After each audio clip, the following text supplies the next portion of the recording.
रसूलों के आमाल बाब 1। ऐ थियोफिलुस, मैंने पहला रिसाला उन सब बातों के बयान में तसनीफ किया जो यीशु शुरू में करता और सिखाता रहा, उस दिन तक जिसमें वो उन रसूलों को जिन्हें उसने चुना था रूहुल कुद्स के वसीले से हुक्म देकर ऊपर उठाया गया। उसने दुख सहने के बाद बहुत से सबूतों से अपने आप को उन पर जिंदा जाहिर भी किया। चुनाचे वो 40 दिन तक उन्हें नजर आता और खुदा की बादशाही की बातें कहता रहा और उनसे मिलकर उनको हुक्म दिया, यरूशलेम से बाहर न जाओ, बल्कि बाप के उस वादे के पूरा होने के मुंतजिर रहो जिसका जिक्र तुम मुझसे सुन चुके हो। क्योंकि यूहन्ना ने तो पानी से बपतिस्मा दिया, मगर तुम थोड़े दिनों के बाद रूहुल कुद्स से बपतिस्मा पाओगे। बस उन्होंने जमा होकर उससे ये पूछा, आए खुदावन, क्या तू इसी वक्त इस्राएल को बादशाही फिर अता करेगा?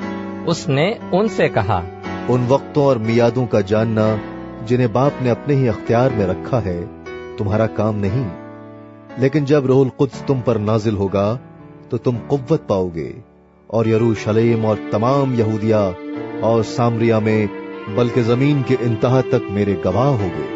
ये कहकर वो उनके देखते देखते ऊपर उठा लिया गया और बदली ने उसे उनकी नजरों से छिपा लिया।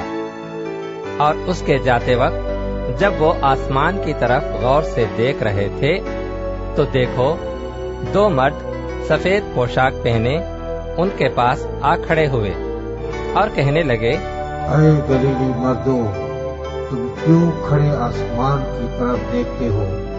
यही यीशु जो तुम्हारे पास से आसमान पर उठाया गया है, इसी तरह फिर आएगा जिस तरह तुमने उसे आसमान पर जाते देखा है।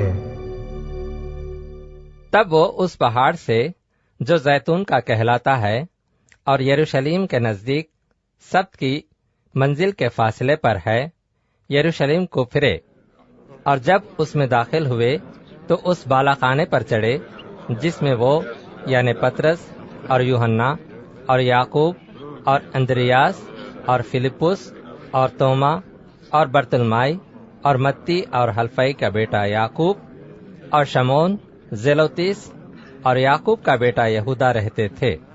ये सब के सब चंद औरतों और यीशु की मां मरियम और उसके भाइयों के साथ एक दिल होकर दुआ में मशगूल रहे। और उन्हीं दिनों पतरस भाइयों में जो तखमीनन 120 शख्सों की जमात थी खड़ा होकर कहने लगा, ऐ भाइयों, उस नविश्ते का पूरा होना जरूर था जो रूहुल कुद्स ने दाऊद की जुबानी उस यहूदा के हक में पहले से कहा था, जो यीशु के पकड़ने वालों का रहनुमा हुआ, क्योंकि वो हम में शुमार किया गया और उसने इस खिदमत का हिस्सा पाया। उसने बदकारी की कमाई से एक खेत हासिल किया और सर के बल गिरा और उसका पेट फट गया और उसकी सब अंतड़ियां निकल पड़ी।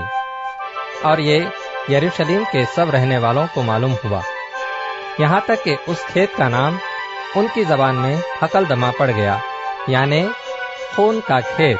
क्योंकि जबूर में लिखा है कि उसका घर उजड़ जाए और उसमें कोई बसने वाला ना रहे और उसका औधा दूसरा ले ले। बस जितने अरसे तक खुदावन यीशु हमारे साथ आता जाता रहा, यानी यूहन्ना के बपतिस्मा से लेकर खुदावन के हमारे पास से उठाए जाने तक, जो बराबर हमारे साथ रहे, चाहिए कि उनमें से एक मर्द हमारे साथ उसके जी उठने का गवाह बने। फिर उन्होंने 2 को पेश किया, एक यूसुफ को जो बरसब्बा कहलाता और जिसका लक़ब यूसुतुस है, दूसरा मतैया को, और ये कहकर दुआ की, आए खुदावन, तू जो सबके दिलों को जानता है, ये जाहिर कर कि इन दोनों में से तूने किसको चुना है कि वो इस खिदमत और रिसालत की जगह ले जिसे यहूदा छोड़कर अपनी जगह गया।